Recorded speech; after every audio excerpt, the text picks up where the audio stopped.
best. Some nights are harder than others. There are nights when the darkness seems to have its own weight, when loneliness feels deeper, when the silence of the room is filled with the echo of your own thoughts. And perhaps this is one of those nights for you. Perhaps you've come here after hours of tossing and turning, staring at the ceiling, checking your phone for something to soothe the restlessness that won't leave you alone. Or perhaps you've come seeking something deeper than sleep. Perhaps you're looking for comfort.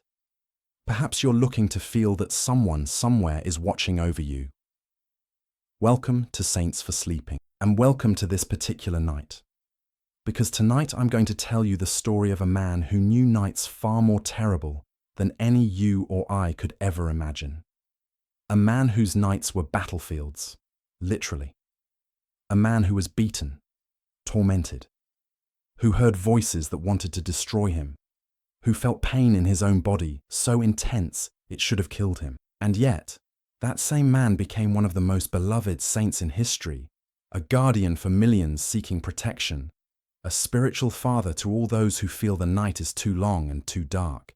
His name was Francesco Forgione, but the world knows him as Padre Pio of Pietrelcina. Perhaps you've already heard of him. Perhaps you've seen his image, a Capuchin friar with a grey beard, dark gloves covering his hands, and a gaze that seems to pierce the soul of anyone who looks at him. Perhaps you've heard about the stigmata, those mysterious wounds on his hands, feet, and side that bled for 50 years without ever becoming infected, reproducing on his body the same wounds that Christ suffered on the cross. Or perhaps you've heard about the miracles, about the bilocations that defied all logic, about the scent of roses and violets that announced his presence even thousands of miles away.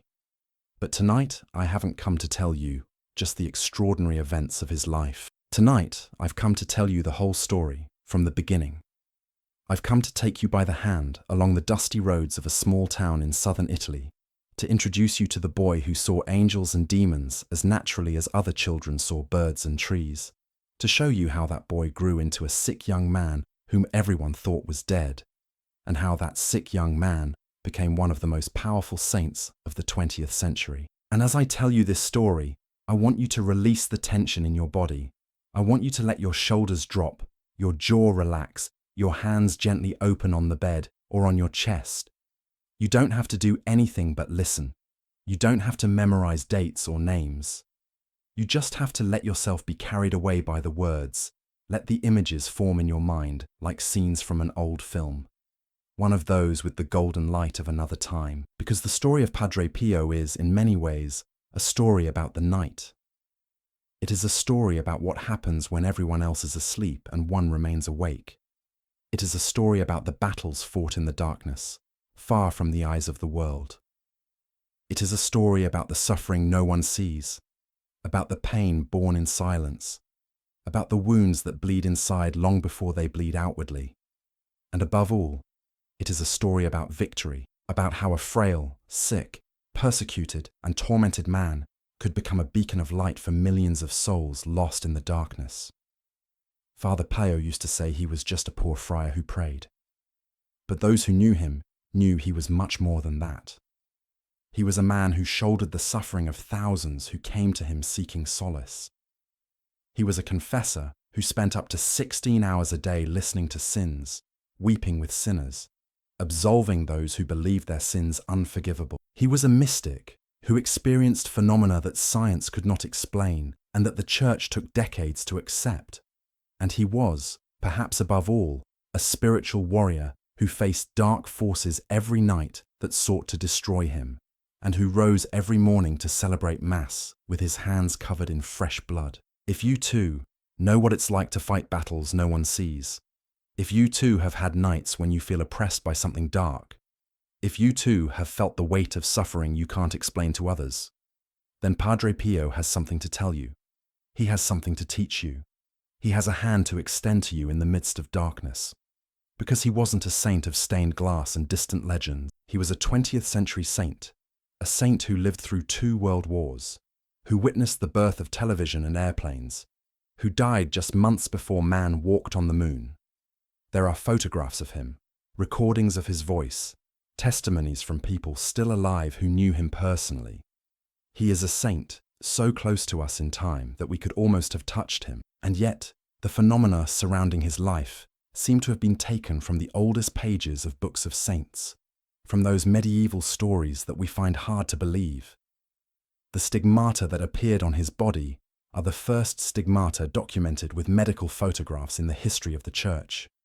His bilocations were witnessed by army generals, cardinals, and skeptics who sought rational explanations, not miracles, and who never found them. The perfume emanating from his wounds was analyzed by chemists who were unable to identify its composition. The doctors who examined him throughout his life wrote detailed reports, now preserved in the Vatican archives, reports filled with perplexity and question marks. But beyond the extraordinary phenomena, what made Padre Pio a saint for millions was something much simpler and much deeper: his capacity to love, his ability to look into the eyes of each person who knelt before him in the confessional and make them feel like they were the only person in the world, his ability to weep with those who wept, to bear the pain of others as if it were his own, to give his very last breath for the souls God placed in his path. Father Pio said that after his death, he would make more noise than during his life. And so it has been. Since his death in 1968, testimonies of his intercession have continued to multiply. People from all over the world recount perceiving the scent of roses in moments of anguish, feeling a protective presence in the middle of the night, and receiving answers to prayers that seemed impossible. The humble friar of San Giovanni Rotondo has become one of the most invoked saints in the world, especially by those who suffer, the sick, and those who cannot sleep. And tonight, he is here with you. I don't say this as a pretty metaphor or a poetic device. I say it because Padre Pio demonstrated throughout his life that the barriers of space and time meant nothing to him. He appeared in places where he had never been physically. He comforted the dying in hospitals thousands of miles away.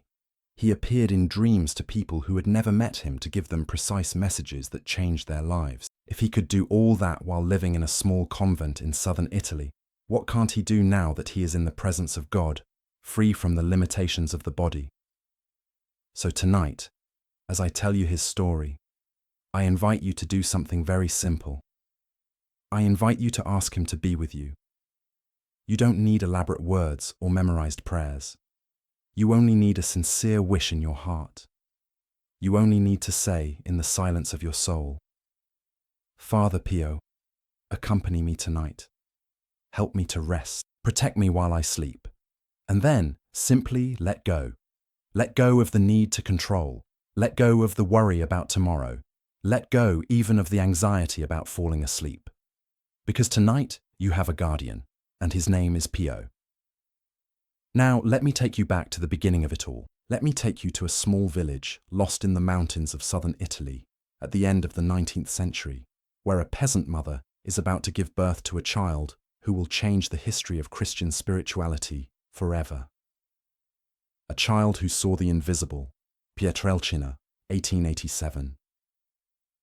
To understand who Padre Pio was, you first need to close your eyes and imagine a place very different from the world you know. You need to transport yourself more than 130 years back to a forgotten corner of southern Italy where life unfolded with the same slowness as in previous centuries. A place where there was no electricity or running water, where the roads were made of dirt and stone, where families lived off what the harsh, dry land allowed them to cultivate, where the Catholic faith was not simply a religion, but the very air they breathed, the invisible structure that sustained each day, each season, each birth, and each death. That place was called Pietrelcina, and it still exists today, although now it's famous only because it's the birthplace of the saint I'm telling you about. But in the year 1887, when Francesco Foggione was born, Pietrelcina was simply a poor village among many poor villages in the Campania region, a cluster of stone houses clinging to a hill, surrounded by fields where olive trees and wheat grew, under a sky that burned with relentless heat in summer and was covered in clouds in winter that brought scarce but much-needed rain. Foggione family lived in one of those stone houses, a house so humble that the floor was packed earth and the walls barely protected them from the cold. The father was named Grazio, a peasant with calloused hands and a simple heart, who worked the land from before dawn until after dusk, struggling against soil that never yielded enough. The mother was named Maria. Giuseppa was a woman of deep faith, one of those women who pray the rosary while kneading bread, who see the hand of God in every harvest that comes and in every child that is born alive and healthy. And on May 25th, 1887, in that stone house with an earthen floor, a boy was born and baptized the next day with the name Francesco, in honor of St. Francis of Assisi. No one in Pietrelcina could have imagined then that this baby crying in his mother's arms was destined to become one of the world's most famous saints. To everyone, he was simply another peasant's child, another boy who would have to learn to work the land, who would probably emigrate to America like so many other young people from the South, seeking a life less harsh than the one offered by those arid hills. But from the beginning, Francesco was different. The first signs appeared when he was so young he could barely speak. While other children played and ran through the village streets, Francesco would spend hours in silence, his gaze fixed on something no one else could see. His mother would sometimes find him talking to himself, his lips moving as if answering questions no one had asked, smiling at invisible presences. When she asked him who he was talking to, the boy would reply matter-of-factly, "Jesus, the Madonna, his guardian angel." He said it with the same ease with which he might have said he was talking to a neighbor or a friend. Maria Giuseppa didn't know what to think. In her simple peasant faith, angels and saints were real as the bread on the table or the water from the well. But believing in them was one thing, and having a son who claimed to see them with his own eyes was quite another. At first, she thought they were childish fantasies, inventions of an overactive imagination, but as Francesco grew older, the experiences didn't disappear.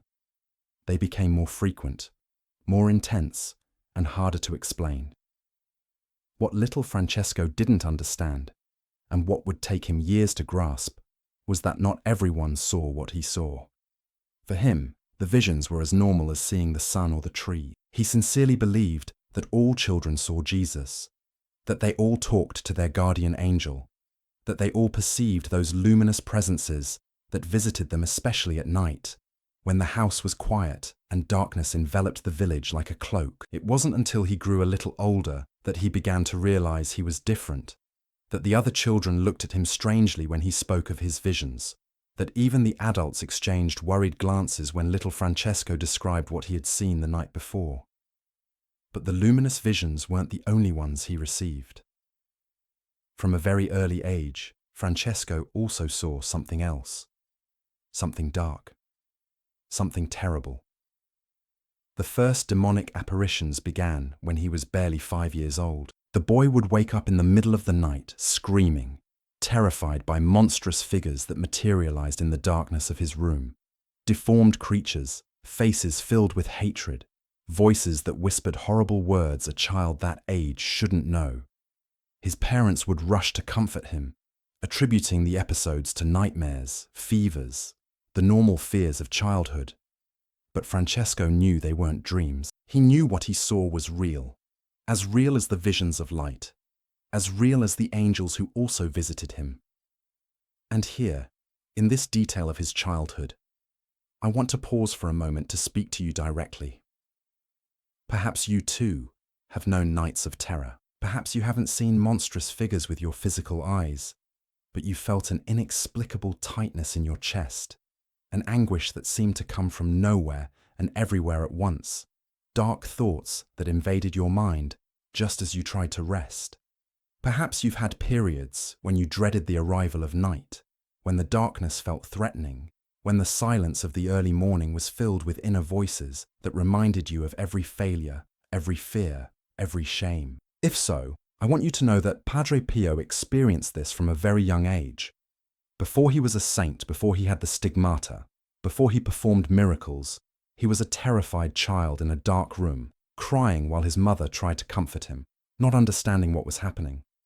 And that experience didn't disappear when he grew up. It stayed with him throughout his life. Padre Pio's nights were battlefields until the very end, but he learned something I want to share with you tonight. Darkness never has the last word.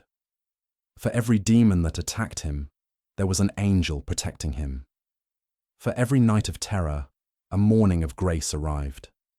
The fear was real, but love was stronger. Let's go back to Pietrelcina. Let's go back to little Francesco growing up in that humble house, surrounded by experiences he cannot share with anyone because no one would understand them. Despite the visions, or perhaps precisely because of them, Francesco developed an extraordinary piety from a very early age. While other children preferred to play, he sought any excuse to enter the small village church, to kneel before the altar, to stand silently gazing at the crucifix. His parents would see him walking toward the church and exchange puzzled glances. Such a young child, so drawn to the things of God, was unusual even in a town as religious as Pietrelcina. For Giovanni family was poor, but poverty in Pietrelcina was different from city poverty. It was a shared poverty, one that everyone knew because everyone lived it. There was no shame in having little when no one had much. The four Giovannis had the essentials: a roof over their heads, food on the table, however simple, clothes, however patched, and above all, a faith that gave meaning to every sacrifice. Grazio worked the land, and when that wasn't enough, he did odd jobs wherever he could find them. Maria Giuseppa took care of the home and children with that silent efficiency of peasant mothers who know how to stretch every resource to the impossible. Francesco had brothers and sisters, and together they formed a family bound by necessity and affection. But even among his siblings, Francesco was different. He wasn't interested in the rough games of the other children. He wasn't drawn to mischief or adventure. What he wanted was to pray, to listen to stories of saints, to spend time in church. When the family prayed the rosary at night, all kneeling together in the small room, Francesco's face would transform. His eyes would close. His lips would move with the Hail Marys. And there was something in his expression that the others didn't have. An intensity, a concentration, a presence that made it seem as if the boy wasn't simply repeating memorized prayers, but speaking directly to someone who was listening. At the age of 10, Francesco made his first communion, and that day marked a turning point in his spiritual life. The experience of receiving Christ in the Eucharist was so intense, so real, so transformative for him, that from then on, his only desire was to receive him every day. In those days, receiving daily communion was not common. Most of the faithful received communion only on special occasions, perhaps once a month or even less. But Francesco sought every opportunity to be present at Mass, to receive that bread which he knew was so much more than just bread. It was also around this age that Francesco made a decision that surprised everyone and would change the course of his life forever. After seeing a Capuchin friar begging for alms as he passed through Pietrelcina, the boy announced to his family that he wanted to become a friar. He wanted to be like that man with the long beard and brown habit. He wanted to dedicate his entire life to God. He wanted to leave Pietrelcina and enter a monastery. For Grazio, that news was hard to accept. In a peasant family, every pair of hands was needed to work the land. Losing a son meant losing a worker. It meant more weight on the shoulders of those who remained. But Maria Giuseppa understood something her husband took longer to grasp. That child was no ordinary child. That child had been born for something different. To deny his calling would be to deny God's will. And so, the family made an extraordinary decision. Grazio would do the unthinkable. He would emigrate to America, to that distant land where so many southern Italians sought their fortune, to work and send money back so that Francesco could study and prepare to enter the monastery. It was an enormous sacrifice. It meant years of separation, of hard work in a foreign land, of loneliness and longing. But they did it. They did it because they believed in their son's vocation. They did it because faith, in that family, was not just words, but concrete decisions that cost them everything. And while his father crossed the ocean to make his dream possible, Francesco began to prepare to leave the only home he had ever known, to embark on a path that would take him to unimaginable heights of holiness. But that would first lead him down to depths of suffering that no one could have anticipated. The boy who could see the invisible was about to become the young man who would suffer the inexplicable. The price of saying yes, vocation and illness. On January 6, 1903, the feast of the Epiphany, a 15-year-old boy named Francesco Forgione crossed the threshold of the Capuchin novitiate in Morcone. It was a cold winter day, and the boy leaving Pietrelcina behind carried with him little more than the clothes on his back and a heart burning with a single desire: to give himself completely to God. Behind him lay his mother, his siblings, the hills where he had grown up, the small church where he had learned to pray, the entire world he had known until then. Ahead of him lay a new life, a life of prayer, silence, penance, and service. Upon entering the novitiate, Francesco received the brown habit of the Capuchins and a new name, Brother Pio of Pietrelcina. The name Pio was chosen in honor of Pope Pius V, a saint and defender of the faith. From that moment, the young peasant from the south officially ceased to exist. In his place, a friar was born, a consecrated man, a follower of St. Francis of Assisi, who had vowed to live in poverty, chastity, and obedience until the end of his days. The first months in the novitiate were a period of intense adjustment. Convent life was radically different from anything Brother Pio had ever known. The days began before dawn with the recitation of matins, followed by hours of prayer, manual labor, study, and more prayer, ending late at night after compline. Meals were frugal, silence was the norm, and the cell was small and austere. For many young men entering religious life, this transition proved too difficult, and quite a few left before completing the novitiate. But for Friar Pio, this life was not a sacrifice, but a gift. At last, he could dedicate all his time to what he loved most, being with God. At last, he could pray without anyone looking at him strangely, without having to explain why he spent so much time on his knees, without hiding the mystical experiences that continued to visit him with increasing frequency. Within the walls of the convent, surrounded by other men who had chosen the same path, Friar Pio found something akin to a spiritual home. And yet, it was precisely in the convent where the most perplexing mystery of her life began: the illnesses that no doctor could explain.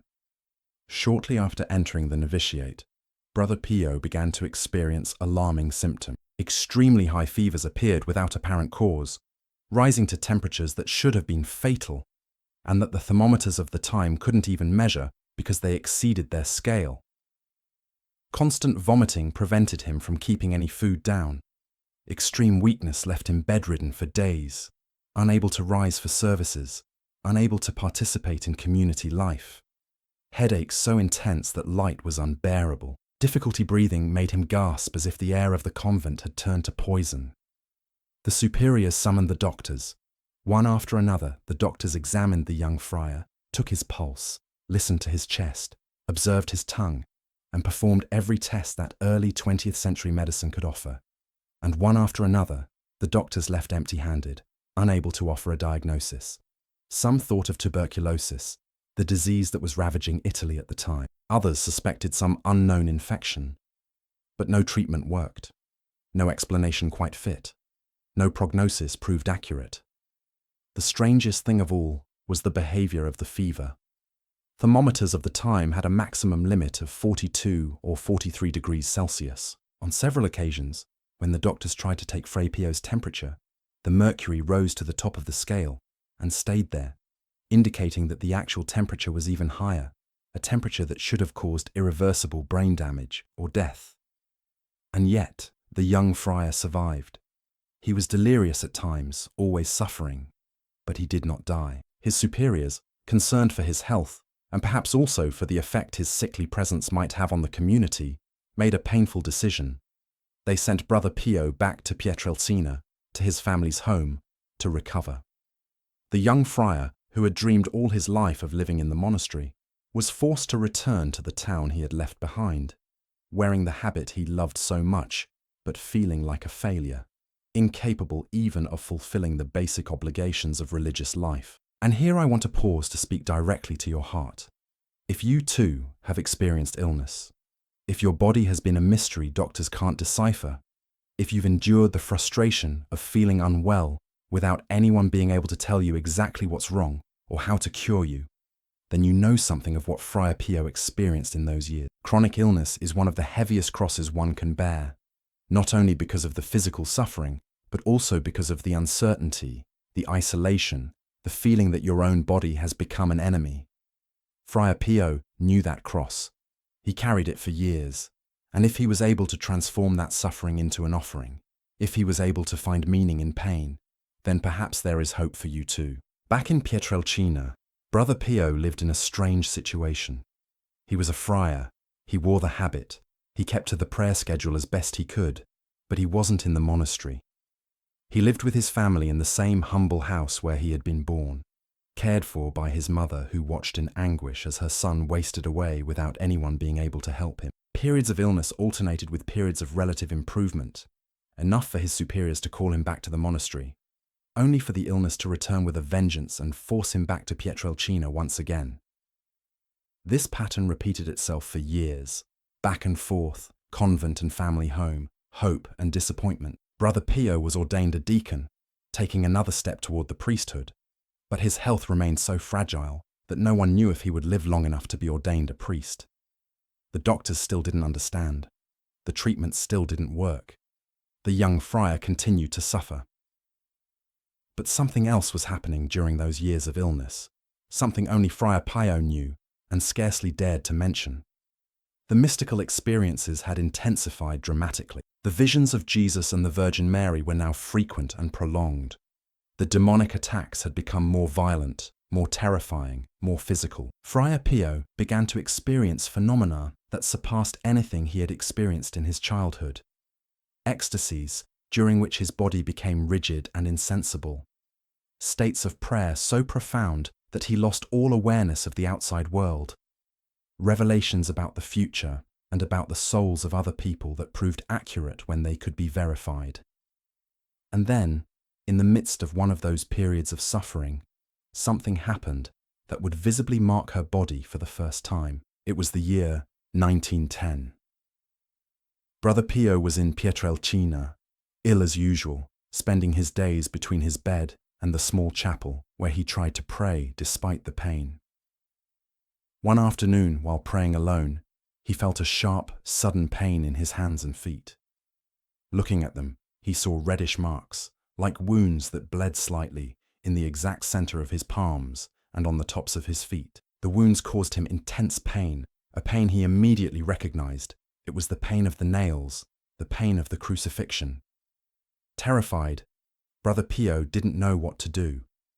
These marks, if they were what they seemed to be, would set him apart as someone extraordinary, as someone special, and he didn't want to be special. He only wanted to be a friar like the others, to serve God in silence, to go unnoticed. With tears in his eyes, he begged the Lord to remove the visible marks, to allow him to keep the suffering if it was his will, but to eliminate the outward signs. And his prayer was answered. The reddish marks gradually disappeared, leaving only a lingering pain that no one else could see. Brother Pio kept the secret, saying nothing to anyone, silently bearing that invisible suffering for years. He had received a terrible grace, a foretaste of what was to come, but the time had not yet come for the world to know. On August 10th, 1910, despite all his illnesses and doubts, Friar Pio was ordained a priest in the Cathedral of Benevento.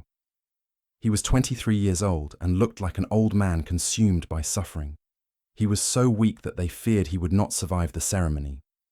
But he did, and when the bishop laid his hands on his head, when the sacred words of ordination were spoken, something changed forever. Friar Pio was now Padre Pio, a priest of Jesus Christ, authorized to celebrate Mass, to consecrate the bread and wine into the body and blood of the Lord, to forgive sins in the name of God. He celebrated his first Mass the following day in Pietrelcina, in the small church where he had learned to pray as a child. His mother was present, weeping with emotion as she watched her son raise the consecrated host. The neighbors who had known him since he was a baby gazed at him in amazement, unable to quite believe that this strange child who saw visions had become a priest. Padre Pio himself could barely contain his emotion. Celebrating Mass was for him the culmination of all his dreams, the reason he had been born, the most sacred moment a human being could experience.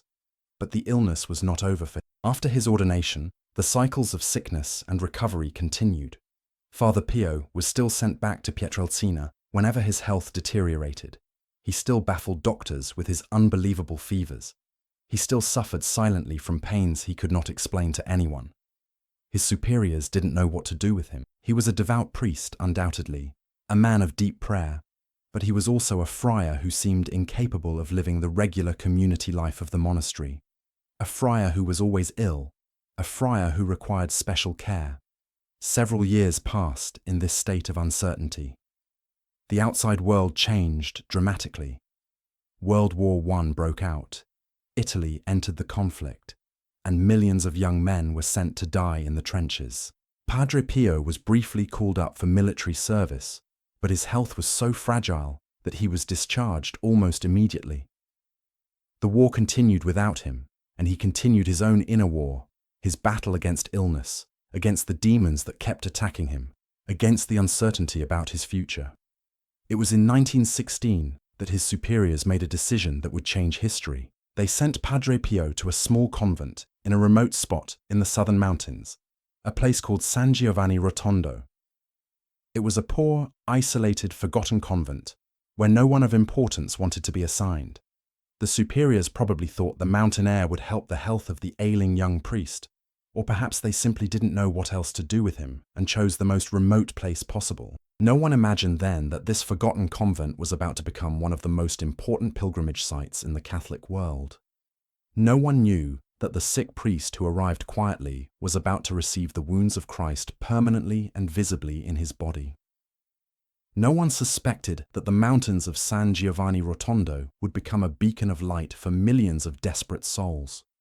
Father Pio had said yes to God as a child. He had paid the price for that yes with years of inexplicable illness, hidden suffering, and inner darkness. But the highest price was yet to come. In the mountains of San Giovanni Rotondo, the sky was about to permanently mark his flesh. And that story, the story of the day Father Pio received the stigmata, I will tell you in the next chapter, while you continue to rest, while your breathing becomes deeper and calmer, while the night gently advances towards the rest that your body and soul need. The day the sky marked his flesh, the stigmata. To tell you what happened on September 20th, 1918, I first need you to imagine the place where it occurred. San Giovanni Rotondo was then a small, isolated village in the Gargano Mountains, in the Puglia region. So remote that to reach it, you had to travel along winding dirt roads that climbed hillsides covered with oak and pine forests. There was no electricity, no telephones, almost nothing to connect that place to the modern world. It was a village of farmers and shepherds, of stone houses clinging to the mountainside, of small churches where time seemed to have stood still for centuries. The Capuchin monastery stood on the outskirts of the village, an austere building surrounded by olive trees and silence. The friars who lived there led a simple existence, dedicated to prayer and manual labor, far removed from the noise of the world, which in those years was torn apart by the First World War. While millions of men died in the trenches of France and Belgium, while European nations destroyed each other with unprecedented violence, that small mountain monastery was a haven of peace, a place where life followed the eternal rhythm of the bells calling to services. Father Pio had arrived in San Giovanni Rotondo 2 years earlier, in 1916. He was still ill, still suffering from those mysterious fevers that no doctor could explain. But something in the mountain air seemed to suit him better than other places. His superiors decided he would stay there, at least for a while. No one imagined that that while would turn into more than 50 years, that Father Pio would never leave San Giovanni Rotondo again, that this forgotten town would be transformed, thanks to him, into a place of pilgrimage that would attract millions of people from all over the world. In September of 1918, the war was drawing to a close, but the world remained mired in chaos. A Spanish flu pandemic was beginning to sweep across Europe, killing more people than the war itself. It was a time of death, fear, and uncertainty. And it was precisely at that moment, when humanity seemed to have reached the depths of its destructive capacity, that heaven chose to mark the body of a humble friar with the signs of the greatest love. The morning of September 20th began like any other. Padre Pio rose before dawn, as he always did, to prepare for Mass. After celebrating the Eucharist in the small church of the convent, he retired to the choir, a space reserved for the friar's prayer, located behind the main altar. There stood a large wooden crucifix, an image of Christ on the cross that Padre Pio contemplated for hours each day. He knelt before it, as he had so many times before, and began to pray in the silence of the morning. What happened next is known only through the testimony of Padre Pio himself, who reluctantly recounted it to his spiritual director in a letter written days later. In that letter, Padre Pio described an experience that would change his life forever and mark him as one of the most extraordinary mystics in Christian history. While praying before the crucifix, Padre Pio saw a mysterious figure appear before him. It was a celestial being, similar to the descriptions of the seraph who had appeared to St. Francis of Assisi 700 years earlier on Mount Laverna. The figure was suspended in the air, radiant with light, and from its hands, feet, and side emanated luminous rays that pierced space and struck Padre Pio in the same places: the palms of his hands, the backs of his feet, and the left side of his chest. The pain was instantaneous and devastating. Father Pio described feeling as if he were being pierced with fiery knives, a pain so intense that he lost consciousness and fell to the ground. When he came to, the vision was gone, but the pain remained.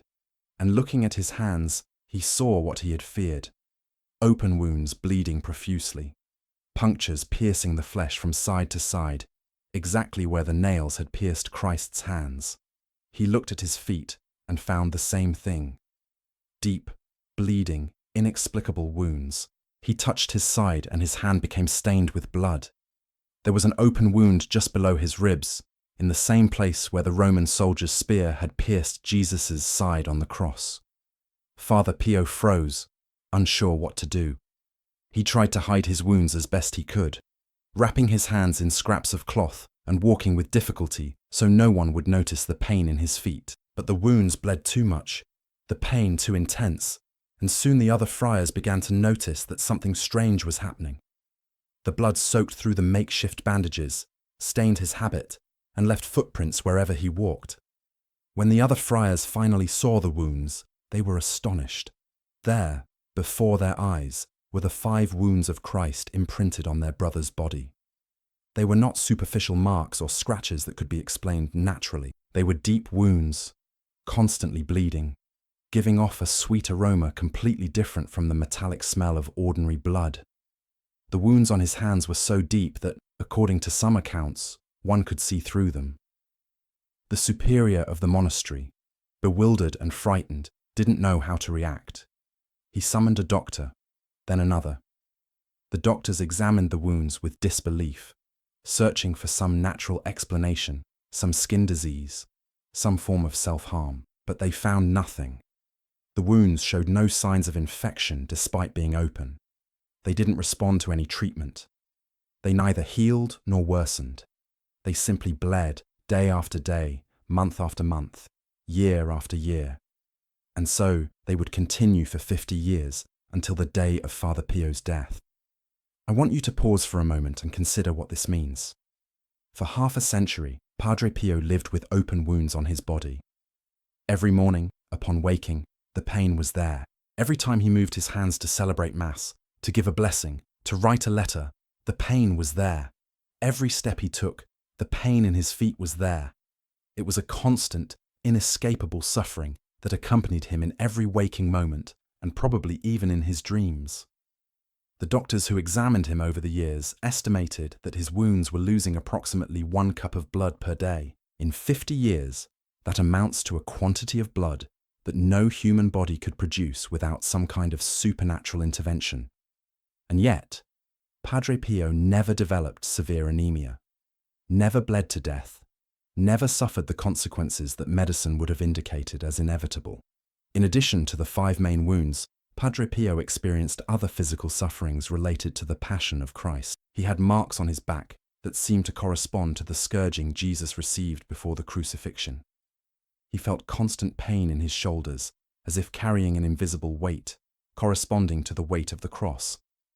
And every Friday, especially during Lent, the suffering intensified dramatically, replaying in his body the most terrible moments of the Passion. There is a detail that many are unaware of, one that reveals the depth of the inner suffering that accompanied the physical pain. Padre Pio did not want the stigmata.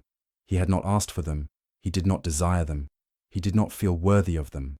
From the very beginning, he experienced those wounds as an almost unbearable cross, not only because of the pain, but also because of the attention they attracted.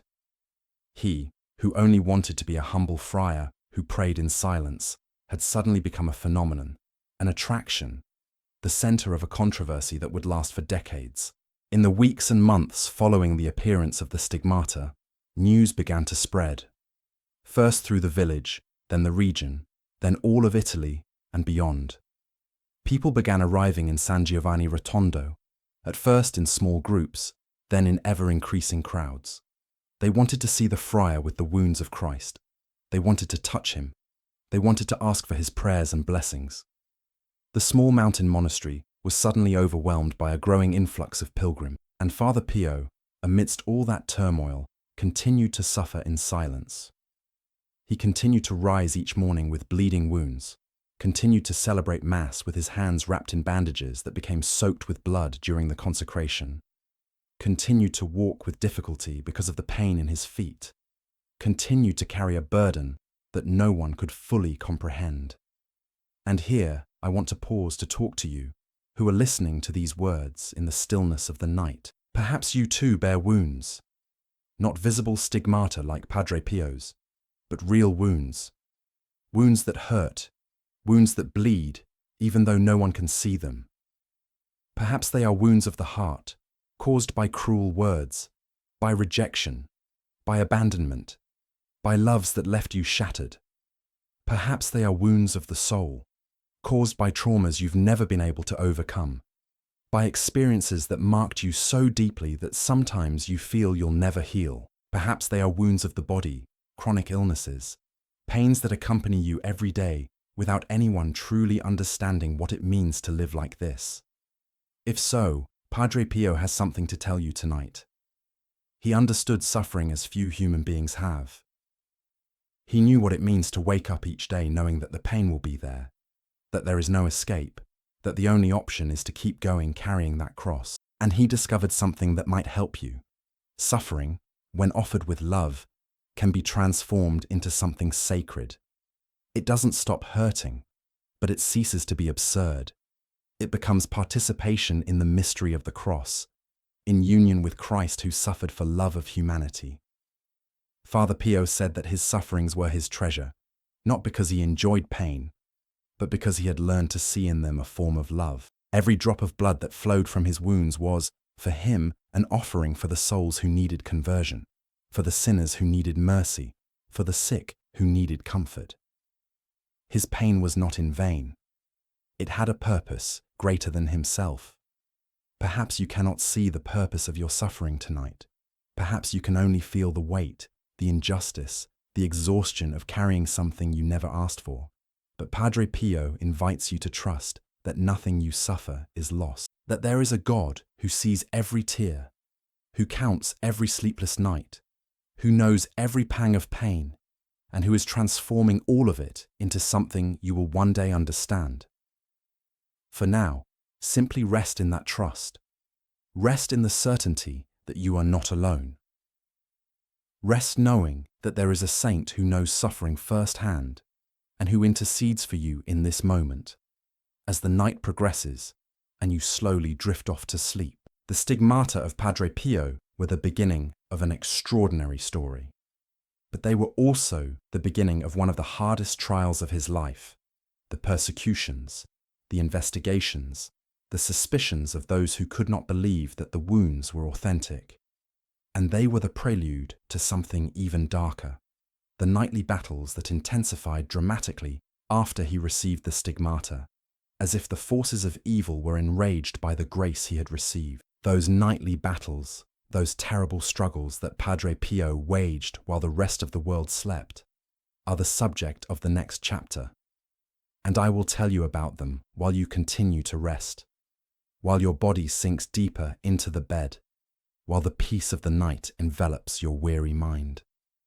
The nights no one talks about, the battles with the devil.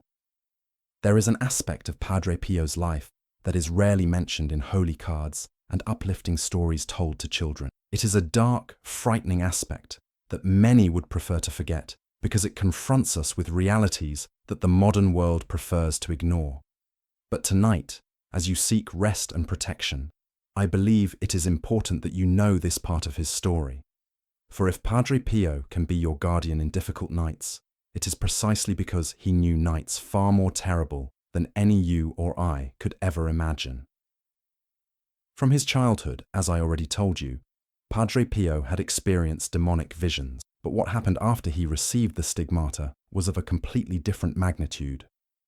The attacks multiplied in frequency and intensity, as if the devil were furious at the grace the friar had received and was determined to destroy him by any means possible. The friars living in the convent of San Giovanni Rotondo were unwitting witnesses to these battles. Night after night they heard terrible noises coming from Padre Pio's cell. Violent thumps, as if someone were being thrown against the walls, the crash of furniture falling, blood-curdling screams. Some friars, the bravest or the most curious, tried to approach the cell door during these episodes. What they heard left them paralyzed with terror. Guttural voices that didn't seem human, insults in languages they didn't recognize, and the voice of Padre Pio praying, sometimes shouting, invoking the names of Jesus and Mary. In the mornings, when Padre Pio emerged from his cell for Mass, the other friars could see the consequences of those nightly battles. His face was bruised, with visible, inexplicable injuries. He had bruises on his arms and legs, and claw marks on his back. Sometimes he limped more than usual, not only from the pain of his stigmata, but also from the blows he had received during the night. His cell, whenever anyone dared to enter, was in disarray. The bed overturned, books scattered on the floor, the chair broken. Father Pio rarely spoke of these attacks, with the characteristic reticence of true mystics who prefer not to draw attention to their extraordinary experience. But in some letters to his spiritual directors and in conversations with trusted friars, he hinted at what happened during those terrible nights. According to Padre Pio, the devil appeared to him in various forms, sometimes as horrible monsters, deformed creatures that seemed to have sprung from the worst nightmares. Other times as ferocious animals, black dogs with fiery eyes, enormous snakes, wild cats, and on the most dangerous occasions, as acquaintances, as friends, as religious superiors, even as the Virgin Mary, or as Christ himself, trying to deceive him with false apparitions that could lead him to confusion or despair. Father Pio learned to distinguish true apparitions from false ones, but the process was not easy. Demonic apparitions could be so convincing, so beautiful at first, that only a deep life of prayer and discernment allowed one to detect the deception. The devil knew his weaknesses, knew his fears, and used them mercilessly to torment him. One of the enemy's favorite tactics was despair. The devil whispered to him that he was a fraud, that the stigmata were a fabrication, that he was deceiving everyone, that he was condemned to hell. He showed him visions of souls supposedly lost because of him, made him believe that his prayers were useless, that God had abandoned him. These temptations against hope were, according to Padre Pio himself, more painful than physical blows because they attacked the soul directly. And here I need to stop to talk to you. If your nights are also battlefields, if the darkness brings tormenting thoughts, if when you close your eyes your mind fills with voices that remind you of your failures, that tell you you're worthless, that assure you you'll never improve, that you'll never be happy, that no one truly loves you, then you need to know something important. Padre Pio knew that war. He fought it for decades, and he won. Those dark thoughts that invade your mind at night are not the truth about you. They are attacks, lies disguised as truth, tactics of an enemy who wants to destroy you. And just as Padre Pio learned to recognize those lies and combat them with the truth of God's love, you too can learn to do the same. Father Pio had several weapons he used in these nightly battles. The first and most powerful was the name of Jesus. In the most terrible moments, when the attack was so intense that he seemed about to lose his mind, Father Pio would shout the name of Jesus with all the strength of his lungs. And that name, uttered with faith, had the power to drive back the demons, to break the siege, to bring a moment of peace in the midst of the horror. The second weapon was the rosary. Padre Pio was never without his rosary, not even to sleep. The beads constantly passed through his fingers, and Hail Marys flowed from his lips even when he was distracted by other tasks.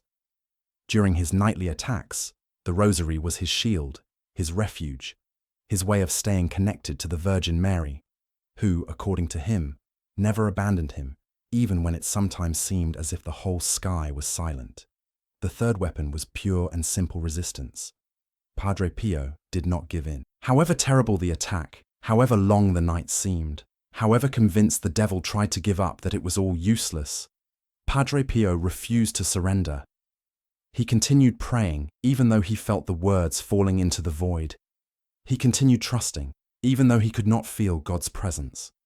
He pressed on, even though every fiber of his being screamed at him to abandon the fight. And this resilience, this holy stubbornness, is perhaps the most important lesson we can learn from Padre Pio's nights. Victory doesn't always feel like victory. Sometimes victory is simply moving forward. Sometimes victory is surviving another night. Sometimes victory is waking up in the morning and discovering that you are still here, that the sun has risen once more, that the darkness has not consumed you. The friars who lived with Padre Pio noticed something extraordinary. Despite the terrible nights, despite the constant suffering, despite the bleeding wounds and beatings he received, every morning Padre Pio rose to celebrate Mass. Every morning, with bandaged hands and an aching body, he ascended the altar and offered the Eucharistic sacrifice. Every morning, light triumphed over darkness once more. There are accounts from friars who saw him weep during Mass, especially during the consecration, when he held the host in his wounded hands and raised it toward heaven. These were not tears of sadness, but of love, a love so intense that his body could not contain it. It was as if, at that moment during Mass, all the suffering of the previous night found its meaning, its purpose, its redemption. The devil never stopped attacking Padre Pio. The attacks continued until the end of his life, although perhaps with less intensity as he grew older. But the important thing is that he never achieved his goal. He never succeeded in making Padre Pio abandon his vocation, lose his faith, or fall into despair. The friar of Pietrelcina demonstrated that a human being, with the grace of God, can confront the forces of evil and emerge victorious. Tonight, as you prepare for sleep, I want you to remember this. Padre Pio fought battles you don't have to fight. He endured attacks of an intensity most of us will never know. And he did it, in part, so that you could rest in peace. He did it like a warrior fighting on the front lines so that those behind him could be safe. Now he is in heaven, and from there he continues to fight for the souls who ask for his help. If tonight you feel afraid, if the darkness seems threatening, if negative thoughts try to invade your mind, you can invoke his intercession. You can simply say, "Father Pio, protect me. Fight for me tonight." And he will. Because that is what guardians do. The night is drawing on, and you are safe. The battles that Padre Pio fought were not in vain. They were the price he paid to become the protector of so many souls who, like you, seek peace in the darkness. Rest in that protection. Close your eyes knowing that someone is watching over you. The endless confessional, the gift of reading souls. While Padre Pio's nights were marked by spiritual warfare, his days were dedicated to a ministry that consumed all his strength, the sacrament of confession. If anything defined Padre Pio's life, beyond the stigmata and mystical phenomena. It was his absolute dedication to the souls who came to him seeking forgiveness, consolation, and spiritual direction. From the moment news of the stigmata spread throughout Italy and the world, pilgrims began arriving in San Giovanni Rotondo in ever-increasing numbers. They came in carts, on foot, in the first automobiles, and on trains that dropped them off hours away from the town, from where they had to continue their journey through the mountains. They came from every region of Italy, from other European countries, from America, from the most distant lands. The rich and the poor, the educated and the illiterate, the devout and the skeptical, the saints and the sinners all came. All wanted to see the friar with the wounds of Christ, but above all wanted to confess to him. Father Pio spent up to 16 hours a day in the confessional. 16 hours. From the early hours of the morning, barely after Mass, until well into the night, sitting in that small wooden space, listening to confessions, absolving, giving advice, sometimes weeping with the penitents, sometimes becoming enraged when he detected a lack of repentance. Day after day, year after year, decade after decade. To understand the impact of Padre Pio's confessional ministry, you need to imagine the lines. Endless lines of people waiting for hours, sometimes days, sometimes weeks, for a few minutes with him in the confessional. Numbering systems were organized, like in an administrative office, to maintain some order in the chaos of pilgrims. There were people who arrived in San Giovanni Rotondo, received a number, and discovered they would have to wait 10 or 15 days before their turn came. And they waited. They slept in makeshift guest houses, in the homes of local families who rented out rooms, sometimes outdoors. They waited because they knew that confession with Padre Pio was unlike any other confession they had ever experienced. And it was different because Padre Pio had a gift that terrified and consoled in equal measure, the gift of reading souls. This gift, known in the Catholic tradition as cardiognosis, allowed him to know a person's inner state without them saying a word. Father Pio knew the sins the penitent had committed, even those the penitent had forgotten or was trying to hide. He knew if the repentance was sincere or feigned. He knew if the person had confessed everything or if they were withholding something out of shame or fear. There are documented accounts of hundreds of cases in which Padre Pio revealed sins that the penitent had not mentioned. A woman would enter the confessional, begin confessing her minor faults, and suddenly Padre Pio would interrupt her. "And what about the abortion you haven't mentioned?" A man would confess his habitual sins, and Padre Pio would ask him about an infidelity that had occurred 30 years earlier and had never been confessed. A nun would approach him, believing her life was irreproachable, and Padre Pio would point out attitudes of pride and lack of charity that she hadn't even recognized as sins. These revelations were not meant to humiliate or to display supernatural power. They were meant to heal.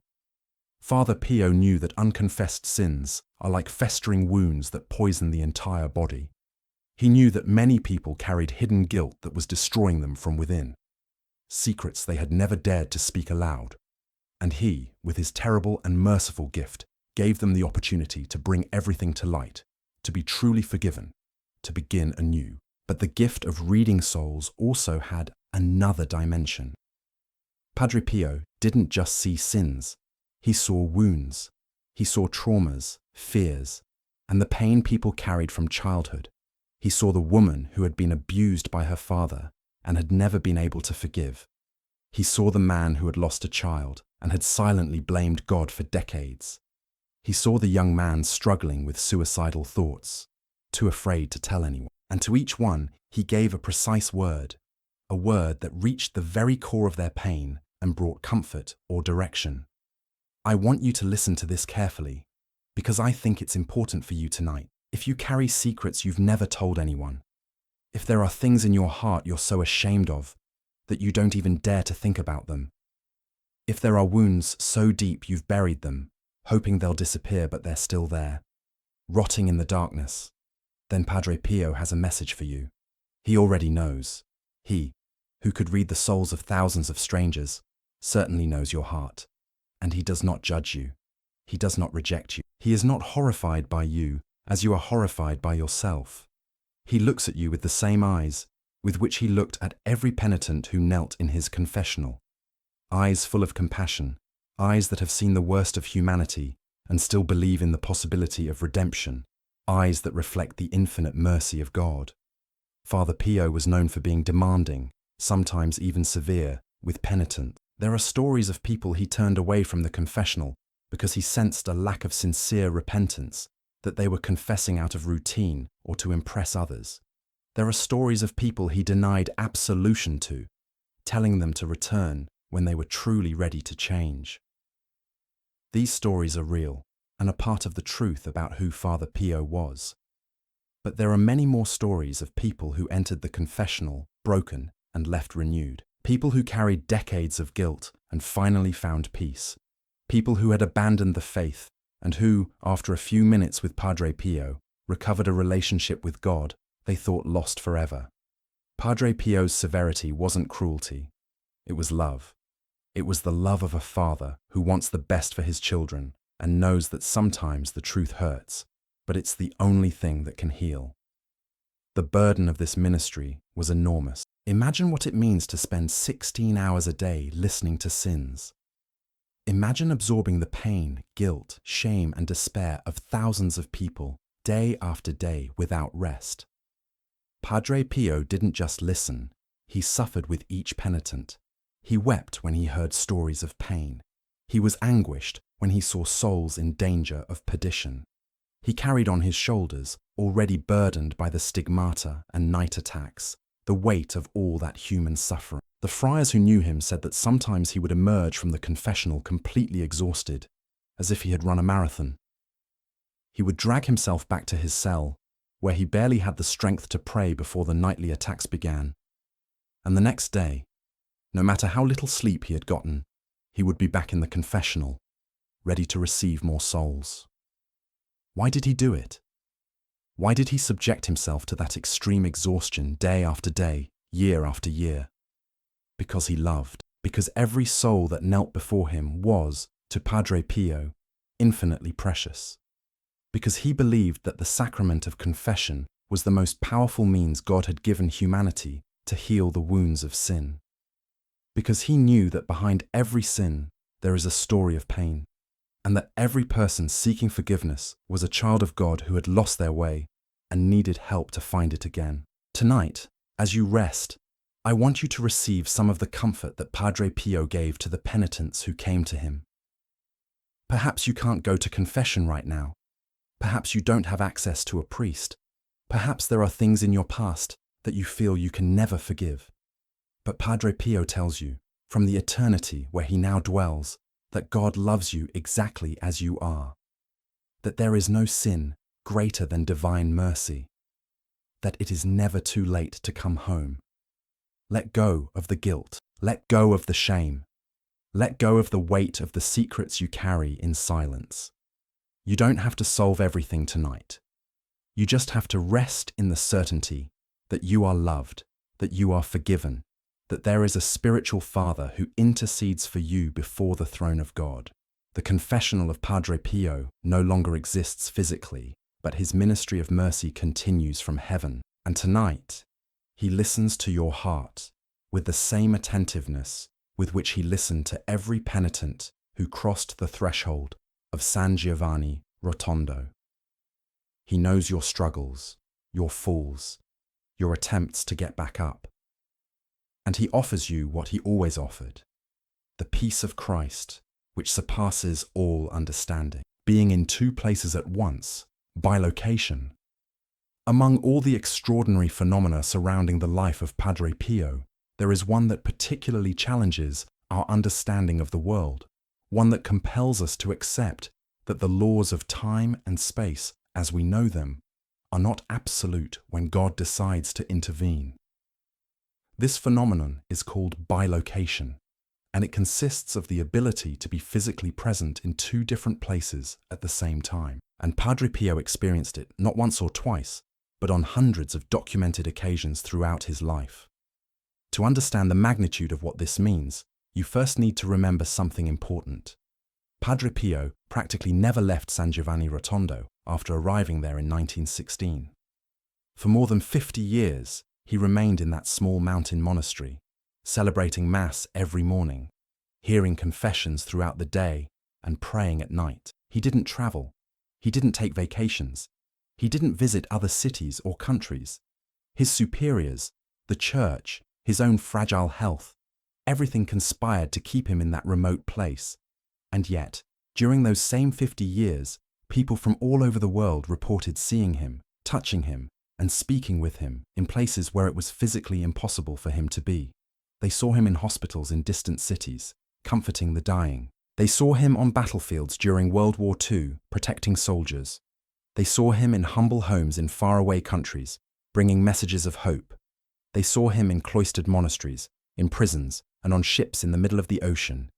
And every time these apparitions could be verified, it confirmed that Padre Pio had been in San Giovanni Rotondo the entire time, without ever leaving that place. One of the most famous and best documented cases occurred during World War II and involved an Italian army general named Luigi Cadorna. The general, who commanded Italian forces on one of the war's bloodiest fronts, was desperate. Casualties were enormous, the situation seemed hopeless, and in a moment of utter crisis, he seriously considered suicide as the only honorable way out. He had his weapon in his hand, his finger on the trigger, when suddenly a Capuchin friar appeared before him and firmly ordered him to put down his weapon and abandon those thoughts. The friar spoke to him for several minutes, gave him specific advice about the battle, assured him that everything would be all right, and then disappeared as mysteriously as he had appeared. The general survived the war, and years later, when news of Padre Pio had spread throughout Italy, the general saw a photograph of the friar from San Giovanni Rotondo and recognized him immediately. It was the same man who had appeared in his tent that terrible night. The same face, the same voice, the same Capuchin habit. He traveled to San Giovanni Rotondo to meet him in person, and when he finally stood before Padre Pio, before he could say a word, the friar smiled at him and said, "So you've finally come to thank me for saving your life that night." Another extraordinary case involves a dying girl in Uruguay, thousands of miles from Italy, at a time when the journey between the two continents would have taken weeks by ship. The girl was in the final stages of a terminal illness, and her desperate family had prayed for a miracle. One night, the girl suddenly awoke and told her parents that a friar wearing dark gloves had come to visit her, that he had spoken to her very gently, that he had placed his hand on her head and promised that she would be cured. The parents thought it was a fever dream, a hallucination caused by the illness, but the girl insisted that the friar was real, that she could perfectly describe his bearded face, his piercing eyes, and the floral scent he had left in the room. Against all medical odds, the little girl began to improve. Within weeks, she was completely cured of an illness that should have killed her. The doctors had no explanation. Neither did the family, until years later when they saw a picture of Padre Pio in a religious magazine, and the girl, now a young woman, exclaimed, "It's him! It's the friar who came to cure me." They wrote to the convent of San Giovanni Rotondo, asking if Padre Pio had ever traveled to Uruguay. The answer was clear. Padre Pio had never left Italy, had never been to South America, had never set foot in Uruguay. And yet, he had been there. Stories of bilocation number in the hundreds. There are testimonies from people who saw him in hospitals in Rome, Milan, and Naples, sitting beside the beds of patients on the verge of death, praying with them, preparing them for their encounter with God. There are testimonies from soldiers on the front lines who saw him appear in the trenches, walking through the hail of bullets untouched, blessing the wounded and granting absolution to the dying. There are testimonies from missionaries in distant lands who received his visit in moments of crisis, when they were about to abandon their vocation or when facing mortal danger. The most disconcerting aspect of these cases is the consistency of the details. Those who experience Padre Pio's bilocations always describe the same elements: the brown Capuchin habit, the dark gloves covering his stigmatized hands, the piercing eyes that seem to read souls, and above all, the scent. an unmistakable aroma of flowers, incense, something sweet and indefinable that resembled no known perfume. This scent, known as Padre Pio's perfume, accompanied his apparitions and often lingered for hours or even days after the vision had ended. When Padre Pio was asked about bilocation, he was characteristically evasive. He didn't like to talk about the extraordinary phenomena that surrounded him, preferring to shift the focus to God and the life of prayer that any Christian could lead. On one occasion, when the question was too direct to avoid, he responded with an enigmatic phrase. "I don't know if my body is there or not. I only know that God allows me to be where I am needed." On another occasion, he said, "The Lord uses unworthy instruments for his work. I simply obey." This humility was genuine. Padre Pio did not seek extraordinary phenomena, cultivate them, or exhibit them to impress anyone. If he had the gift of bilocation, it was because God had given it to him to serve the souls who needed it, not for his own glory, or to satisfy the curiosity of unbelievers. Each bilocation was an act of service, a response to an urgent need, an extension of his ministry beyond the physical limitations of his ailing and stigmatized body. And here I want to pause to reflect with you on what this means for you tonight. As you listen to these words in the darkness of your room, if Padre Pio could be present in a hospital in Uruguay, in a trench on the Italian front, in a prison cell in Germany, all while his physical body remained kneeling in the convent of San Giovanni Rotondo, what would prevent him from being present here, now, with you? If the barriers of space meant nothing to him when he lived on earth, how much less will they mean now that he is in the presence of God, free from all the limitations of the mortal body? Perhaps at this moment, as your mind quiets and your body relaxes on the bed, Padre Pio is closer than you imagine. Perhaps his presence is here, in this room, watching over your rest, interceding for your needs, protecting you from all harm, not as a comforting fantasy or an exercise in imagination, but as a spiritual reality as solid as the walls that surround you. Throughout his life, Father Pio demonstrated that love knows no bounds, that when the heart of a saint is united with God, it can reach any place where there is a suffering soul, any corner of the world where someone needs comfort, any dark night where someone seeks protection. And that capacity did not end with his death. It continues now, from heaven, infinitely multiplied by the grace of eternal life. So tonight, don't feel alone, don't feel abandoned, don't feel far from the help you need. Padre Pio has shown that he can cross oceans and continents to be with a sick person, with a terrified soldier, with a dying child. He can certainly cross the distance that separates you from heaven to be with you in this moment. Close your eyes and let that certainty envelop you like a cloak. The guardian of the night is here. The friar of San Giovanni Rotondo, who never left his monastery and yet was everywhere, is with you now. And while you rest, he watches over you. While you release the worries of the day, he intercedes. As night moves toward dawn, he silently accompanies you, with the same loving presence with which he accompanied so many others throughout his extraordinary life. The perfume that announces her presence. Of all the phenomena surrounding the life of Padre Pio, there is one that feels particularly close, particularly intimate, particularly accessible to those seeking a sign of his presence. It is a phenomenon that requires neither seeing visions nor experiencing apparitions, that can reach anyone, anywhere, that crosses the barriers between the visible and the invisible with the simplicity of a breeze through an open window. It is the fragrance of Padre Pio. From the moment he received the stigmata, Padre Pio's wounds emanated an aroma that baffled doctors and scientists. Human blood, as we all know, has a characteristic odor, a metallic, intense smell that can be unpleasant. But the blood that flowed from Padre Pio's wounds didn't smell like that. It smelled of flowers, of roses, violets, lilies, incense, something sweet and indefinable that no perfumer has been able to recreate. The doctors who examined his wounds were perplexed. The friars who changed his bandages left his cell with perfumed hands. The aroma permeated his habit, his rosary, the objects he touched, the very air of his small cell. This perfume was neither constant nor predictable. Sometimes it was present, sometimes it wasn't. Sometimes it was more intensely rose-like. Other times violets or incense dominated. Sometimes it was so subtle it was barely perceptible. Other times it was so strong it filled entire rooms. And most extraordinary of all, sometimes it appeared in places where Padre Pio wasn't physically present. Testimonies about the perfume of Padre Pio number in the thousands and continue to this day, decades after his death. People from all over the world report suddenly perceiving an inexplicable aroma of flowers or incense, an aroma that comes from no visible source, that appears without warning and disappears just as suddenly, leaving behind a feeling of peace, comfort, and a protective presence.